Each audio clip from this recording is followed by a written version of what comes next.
آپ نے یہ کہا کہ موٹیویشن کیسے پیدا ہو حج کے لیے ینگ جنریشن کے اندر، بہت ہی عمدہ سوال ہے۔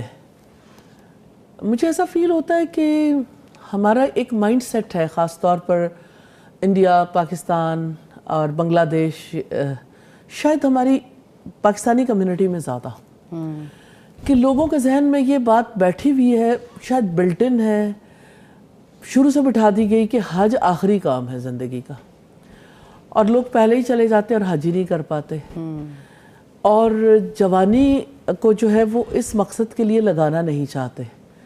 اس کا یہ مطلب نہیں ہے کہ لوگوں کے اندر یعنی لوگ حج کے بارے میں یعنی معلومات نہیں رکھتے یا حج کرنا نہیں چاہتے، اس کا مطلب یہ کہ وہ یعنی وہ شوق پیدا ہونے کی بنیاد بھی ختم کرتی ہے کہ شوق کیسے پیدا ہو۔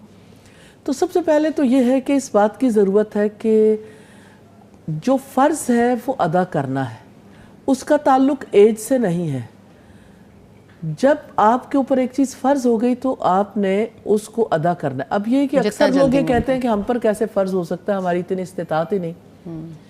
میں یہ کہتی ہوں انڈونیشینز ہیں یا مختلف کنٹریز کے لوگ ہیں جنہوں نے اپنی ینگ جنریشن کے اندر اتنی زیادہ تڑپ پیدا کی کہ وہ یعنی اپنی اسٹوڈنٹ لائف میں بھی اور جو ہی جاب کرتے ہیں تو فوری طور پر یعنی ان کو اس بات کی فکر ہوتی ہے کہ ہمیں سب سے پہلے حج کے لیے اماؤنٹ جمع کرنی۔ میں لوگوں کو جب توجہ دلاتی ہوں کہ آپ عمرے کے لیے یا حج کے لیے اماؤنٹ جمع کرنی شروع کریں تو لوگ کہتے ہیں یہ پاسبل کیسے ہوگا، حج عمرہ تو اتنا زیادہ مہنگا ہو گیا اور ہم اتنے اس پوزیشن میں نہیں ہیں۔ تو میں ان کو ہمیشہ یہی بات کہتی ہوں کہ ہمارے پیسوں نے ہمیں حج کرنے کے لیے نہیں لے کے جانا، یا ہم نے جو کچھ جمع کیا اس نے نہیں لے کے جانا، اللہ سبحانہ تعالیٰ کی طرف سے فیصلہ ہونا ہے۔ تو آپ کے دل کے اندر وہ طلب اور تڑپ تو ہونی چاہیے۔ بالکل۔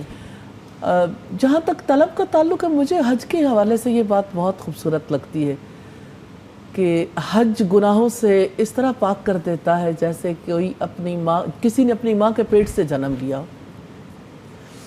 تو بنیادی بات یہ ہے کہ خطائیں بھی زیادہ اسی ایج میں ہوتی ہیں، اور یہ ہے کہ اللہ سبحانہ تعالیٰ کی طرف رجحان بھی اسی ایج میں ہو سکتا ہے۔ مجھے ایک مفسر کی بات یاد آتی ہے کہ انبیاء کا ساتھ دینے والے ٹین ایجرز تھے، اور کوئی مصلحت کوش بوڑھا ہمیں انبیاء کا ساتھ دینے والوں میں نظر نہیں آتا۔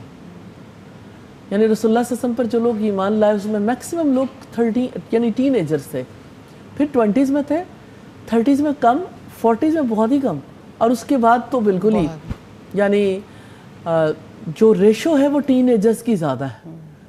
تو ٹین ایجرز جو ہیں وہ بہرحال یعنی ان کے اندر شوق بیدار کرنے کی ضرورت ہے، اور اس کے لیے طریقہ کار یہی ہے کہ مناسک حج کے لیے یعنی اسکول بھی اپنا رول پلے کرے، گھر بھی جب عشرہ ذوالحجہ اور ایسے کمپٹیشنز بھی کرائے جائیں جن میں بچوں کو یہ تھرس دلائی جائے۔ آپ نے اس کا ایک تذکرہ پہلے کمپٹیشنز بھی کروائے جائیں، لیکن لوگوں کو انعامات بھی اس صورت میں دیے جائیں، عمرے اور حج کی صورت میں۔ اور مجھے یوں فیل ہوتا ہے کہ جیسے ٹرکی نے اپنی قوم کو موٹیویٹ کرنے کے لیے بڑے گروپس بھیجنے شروع کیے عمرے کے لیے، حج کے لیے۔ اس دفعہ بھی بہت اسٹوڈنٹس 183 غالباً ایک تعداد تھی کہ 183 اسٹوڈنٹس۔ تو مجھے بھی اپنی حکومت سے یہ کہنا ہے کہ بچوں کے گروپس بھیجیں۔